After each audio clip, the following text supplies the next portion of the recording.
मुझे ये बताएं, मेडिसिन और मीडिया, हाँ, अगर हम दोनों प्रोफेशंस की ड्यूटीज़ की बात करें, लॉन्ग आवर्स, मीडिया में तो बाज़ औक़ात पता भी नहीं होता कि कब दिन हुआ कब रात हुई, एक्स वाई ज़ी, तो दोनों प्रोफेशंस में से सबसे ज़्यादा हार्ट अटैक किसने दिया आपको? यार मेरे लिए मेडिसिन। मेडिसिन अभी भाई तकलीफ दे प्रोफेशन है यार।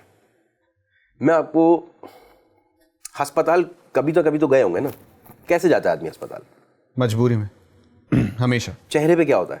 एक वियर्ड सा सैड फेस के यार, और एक घबराहट होती है अंदर ही अंदर कि यार अब पता नहीं क्या होगा, उसके बाद क्या मतलब होगा। शॉर्ट फॉर्म ये है कि हर आदमी की जान निकली हुई होती है। बिल्कुल ऐसा ही है। सही है, बिल्कुल ऐसा ही है। जिसका बच्चा भी हो रहा होता है ना, वो भी यूं आता है, डॉक्टर साहब ये सबसे खुश है इस वक्त इस अस्पताल की प्रेमिसेस में, इससे ज्यादा खुश कोई नहीं है, क्योंकि बाकी सब तो मौत पे आए हैं। ये बच्चे की पैदाइश पे आया हुआ तो भी इसकी जान निकली। भाई क्या हो रहा है, बीवी अंदर गई है वापस नहीं आ रही यार। ऐसे माहौल में रहना यार, मैंने जहाँ पे सिर्फ हर आदमी रो रहा है मर रहा है, जब वो खुश होता है वो चला जाता है। अच्छा, लोग कहते हैं नहीं यार बड़ी सेटिस्फैक्शन मिलती। भाई आपको मिल रही है ना, आपको मुबारक हो, मुझे नहीं मिल रही। मुझे मीडिया देखा भाई, मैं खुश रहने वाला आदमी, मैं तफरी करने वाला आदमी, मुझे शुगल चाहिए, मुझे लोगों की एनर्जी चाहिए। तो उस फील्ड में रहते हुए ये सब नहीं हो सकता। नहीं भाई, मैं कॉमेडी कर गया था एक दफ़ा ऑपरेशन के दौरान, तो मुझे तो अच्छा मैं आपको बता देता हूँ। अच्छा, हम आंखों का एक ऑपरेशन कर रहे हैं, मैं असिस्ट कर रहा हूँ, मैं अपने एक सीनियर को, असद भाई नाम था उनका, तो असद भाई से मैं अब भूल गया हूँ कि खातून जाग रही हैं। सही है। बुजुर्ग औरत नहीं, इनकी मोतिये का ऑपरेशन कर रहे हैं। ठीक है। और मैं असिस्टेंट, अभी बिल्कुल छोटा पाना हूँ मैं। बिल्कुल सही है। तो मैंने असद भाई को कहा, मैंने कहा यार असद भाई एक बात तो बताएं। अच्छा, असद भाई सीरियस आदमी था। उसने कहा जी जी डॉक्टर यासर आप पूछें। मैंने कहा यार अगर तो गलती से मैंने खाली मास्क उतार के हल्का सा थूक दिया तो इनका क्या रिएक्शन होगा ऐसे इस वक्त? तो वो खातून जाग रही थी, उन्होंने कहा जी मैंने कहा भूल गया था ये तो लोकल में है। असद भाई ने मुझसे कहा बाहर जाओ, गेट आउट। मुझे ये बताएं, डॉक्टरेट के बारे में यूजुअली लोग कहते हैं ना कि बहुत सख्त फील्ड है, ये है वो है, पढ़ाई X Y Z. Same goes with being a producer. तो आपको क्या लगता है, प्रोड्यूसर बनना इक्वली मुश्किल है या फिर कुछ आसानियां है इस साइड पे? ओके, देखिए हर प्रोफेशन के अपने चैलेंजेस हैं। मतलब सुबह 4 बजे उठ के दूध भी निकालना ना एक काम है। हाँ। आपने कभी दूध निकाला गाय में से? खुदा की कसम लग पता जाएगा, नहीं निकलेगा उसमें से। उसकी भी कोई टेक्निक है, सही है, उसका एक तरीका है। ठीक है, सही है, ठीक है। तो वो वही लोग बेहतर करते हैं जो डेली बेसिस पे कर रहे हैं, जिसका काम है ना, जिसका काम उसको है। साजे। ठीक है। मेरा काम कट आउट था as a production person rather than as a surgeon. मेरे बहुत सारे दोस्त आज भी सर्जन हैं। खुदा की कसम खा के बता रहा हूँ 99% सूखे सूखे। उनके लतीफे भी अब सूख चुके हैं। उनके लतीफे भी मेडिसिन में लिपटे हुए हैं। मेरे कुछ और लतीफे हैं, ठीक है, या मेरे दोस्तों के कुछ और मामलात हैं। तो मतलब उनकी पार्टी हो जाती है जिस दिन वो कढ़ाई खाने चले जाए।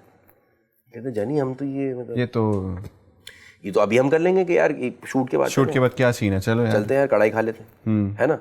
तो उनकी लाइफ बिल्कुल ही अलग है। अभी आपने ये जुमला दिया कि शूट के बाद कढ़ाई खा लेते हैं। हाँ। कुछ लोग यहाँ बैठे हुए हैं जो ऑलरेडी अब वो दिमाग बना चुके होंगे, उन्होंने ये प्लान कर लिया कि कहाँ से खाएंगे एग्जैक्टली। और वो कौन सी कढ़ाई होंगी, उसमें पाटा तिक्का होगा, फलाना होगा। एक आधा भाई तो हमारा बैठा है, वो कह रहा है थोड़ा सा रोस्ट भी मंगवा लेंगे तो अच्छा हो जाएगा। यार मैं जानता हूँ इस भाई को, आप समझ मैं उसी भाई की बात लेकिन ये सर्जन से आप नहीं कर सकते।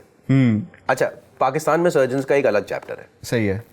मैंने कुछ इंटरनेशनल सर्जन्स को असिस्ट किया, इजिप्शियन सर्जन्स को मस्कत में। जब मैं पढ़ता था तो वहाँ पे हम इलेक्टिव्स करते हैं, इंटर्नशिप जैसे होती है। सही यार, वहाँ पे सर्जरी में गाने लगे हुए हैं, सर्जन डांस करते हुए आ रहा है, नॉर्मल जिंदगी है, बातें भी हो रही हैं, तफरियाँ भी हो रही हैं, और ये ऑपरेशन चल रहा है।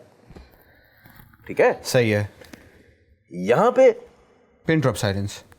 एक सर्जन को मैं जानता हूँ, उनका मैं नाम नहीं लूँगा, मुझे नहीं पता वो चाह रही है मेरा नाम लेना, मैं उनका नाम लूँ ना लूँ, लेकिन वो अपने थिएटर में म्यूजिक लगवाती हैं और वो बताती हैं ये क्या तुमने पुराने गाने लगा दी। मैंने कहा था नई सीडी लगा दो। सही है, बिल्कुल भाई ये चलेगा। लेकिन 99% लोग ऐसे कर रहे होते हैं कि जैसे जैसे उनका अपना हो रहा हो। मतलब यार आई अंडरस्टैंड कि एक सीरियसनेस है, एंड आई एम सेइंग कि ये गाने नहीं लगाएं या लगाएं, डिपेंड्स ऑन आप कैसे फोकस करते हैं। लेकिन मैं इतनी इंटेंस, मैं अपने टेबल पे खड़ा होकर नाच सकता हूँ। नहीं, वो बिल्कुल सही है, उस चीज को हम अंडरस्टैंड कर सकते हैं। जो लोग जानते हैं वो तो डेफिनेटली इस चीज पर बिल्कुल ऐसा ही है ना। मुझे ये बताया, आज के दौर में अगर हम कंपेयर करें तो सबसे ज्यादा कौन कमा रहा है, डॉक्टर कमा रहा है या प्रोड्यूसर कमा रहा है? यार जो अच्छा कर रहा है वो ज्यादा कमा रहा है, फिर भी मतलब भले वो दूध वाला हो। नागौरी वाले कम कमा रहे हैं, नहीं कमा तो रहे हैं, जो आम उगा रहा है वो कम कमा रहा है, वो भी कमा रहा है, अच्छा खासा कमा रहा है। जो जूते सी रहा है वो भी कम नहीं कमा रहा। पॉइंट इज अच्छा कर लो, और ये डिपेंड करता है कमाना। देखें, ओके, सो इसको थोड़ा सा क्वालिफाई कर दूं मैं। ठीक है, आपका मकसद क्या है ये काम करने का? आपने सिर्फ कमाना है, आप सुबह शाम दिन रात आप कोशिश करेंगे, आपको अल्लाह देगा। या अगर आपने कमा के इसको एंजॉय करना है तो आपको फिर वो एंजॉयमेंट भी देगा। उतने शायद पैसे नहीं होंगे, लेकिन साथ में एंजॉयमेंट पूरी होगी, बिल्कुल। आप समझ रहे हैं? Which is the main motive, to be very honest. Which is the main motive? Otherwise फिर तो वही बात हो गई जो आप बता रहे थे कि आपके और सर्जन्स के बीच में भी जो डिफरेंस है वो यही है कि वो जा रहे हैं, वो कमा रहे हैं, वो काम कर रहे हैं, वो सीरियस जोन में रह रहे हैं और फिर वो घर आ रहे वो हैं। वाकई है ना, बच्चा बैठा हुआ जो है ना चिल मार रहा था पेड़ के नीचे, तो उसका बाप आया, बेटा पढ़ लो। तो उसने कहा फिर क्या होगा? कहना तुम पढ़ोगे तो तुम्हारी अच्छी जगह दाखिला हो जाएगा। कहना फिर क्या होगा? कहना अच्छी नौकरी लग जाएगी। कहना फिर क्या होगा? फिर पैसे आ जाएंगे। फिर क्या होगा? फिर सुकून मिलेगा। कहना तो अभी भी तो है।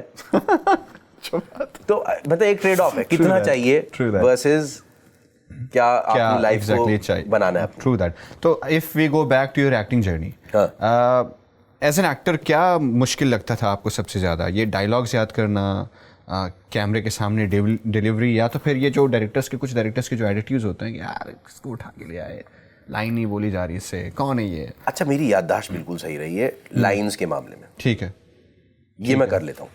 वो मेरे ख्याल में शायद इसलिए भी क्योंकि पहले आप आरजे थे, फिर आप वीजे बने, डॉक्टर भी था ना, तो याद करने की चीजें याद, मतलब मुझे नाम नहीं याद रहते। ठीक है, 8वीं दफा में मुझे सिप्तैन याद होगा शायद। ठीक है, मैं चेहरा याद करूंगा, इसको मैंने कहीं देखा हुआ है, कहीं देखा हुआ है, कौन है, क्यों है, कैसे है, ये मैं मिस कर जाता हूँ।